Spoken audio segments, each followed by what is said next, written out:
Hello नमस्कार दोस्तों, क्या हाल चाल है। आप सब बहुत ही अच्छे होंगे। आज एक बहुत ही इम्पोर्टेंट टॉपिक पे बात करना चाहता हूँ। ल्यूकोरिया ल्यूकोरिया नाम से लोग इसको बहुत ज़्यादा जानते हैं, पहचानते हैं, या फिर आम लोग इसको धात गिरना भी कहते हैं। ये महिलाओं में होने वाली एक बहुत ही कॉमन प्रॉब्लम है, बहुत ही साधारण और बहुत ही आम प्रॉब्लम है। परंतु इसका अगर उपचार समय से ना किया जाए, इलाज समय से ना किया जाए, तो इन्फेक्शन फैलने की वजह से कभी कभी ऐसी नौबत आ जाती है कि महिलाओं में बच्चेदानी का ऑपरेशन तक करना पड़ जाता है। तो अगर लकोरिया के लक्षण मरीज को आते हैं तो तुरंत इसका समाधान करना चाहिए, इलाज करना चाहिए। इसका इलाज आसानी से किया जा सकता है। अगर आप किसी अच्छे चिकित्सक के पास जाते हैं तो उनका आपका इलाज बहुत ही अच्छे से और बड़े आसानी से किया जा सकता है।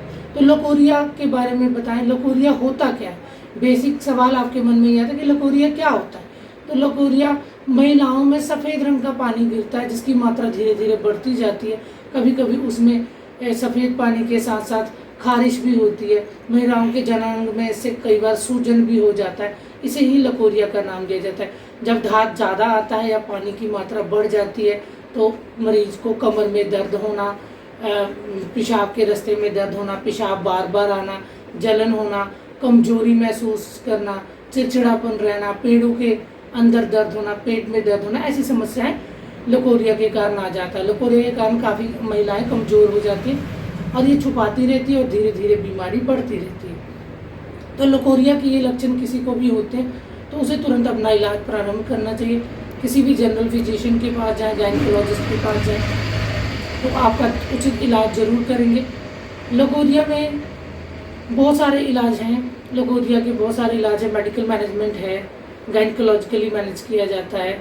आयुर्वेदिक ट्रीटमेंट भी काफ़ी सफल देखा जाता है लकोरिया के ट्रीटमेंट में। मेडिकली बात करें तो लकोरिया को दो कैटेगरी में हम बांट सकते हैं, जिसमें एक बैक्टीरियल इन्फेक्शन की वजह से डिस्चार्ज बढ़ जाता है, उसकी वजह से लकोरिया हो जाता है। दूसरा फंगल इन्फेक्शन किसी तरीके का आपके जननांग में हो तो उससे भी लकोरिया होता है, डिस्चार्ज की प्रॉब्लम शुरू हो जाती है। और जो डिस्चार्ज है कभी कभी तो बहुत पतला होता है और कभी कभी बहुत गाढ़ा आता है। तो बैक्टीरियल इन्फेक्शन में अलग तरीके का डिस्चार्ज आता है और फंगल इन्फेक्शन में अलग तरीके का डिस्चार्ज आता है।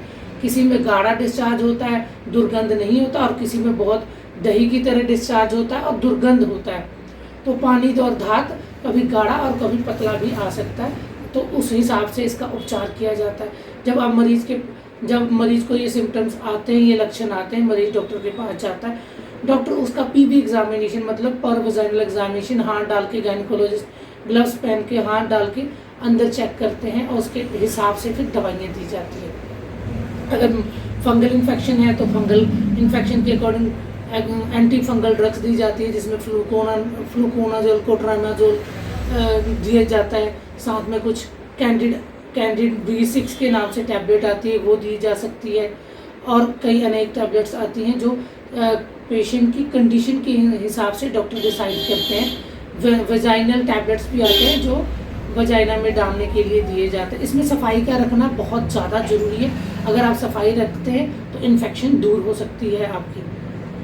अगर हम दूसरे ट्रीटमेंट्स की बात करें तो आयुर्वेदिक ट्रीटमेंट इसमें काफ़ी सफल माना जाता है। अगर मरीज आयुर्वेदिक फिजिशियन के पास आते हैं, जनरल फिजिशियन, इंटीग्रेटेड फिजिशियन के पास, तो वो भी पीबी एग्जामिनेशन करने के बाद डिसाइड करते हैं कि क्या करना है। उसके लिए ज़्यादा से ज़्यादा आपका एक रूटीन यूरिन कराया जा सकता है, आपका अल्ट्रासाउंड एब्डोमेन कराया जा सकता है डिस्चार्ज का कारण पता करने के लिए।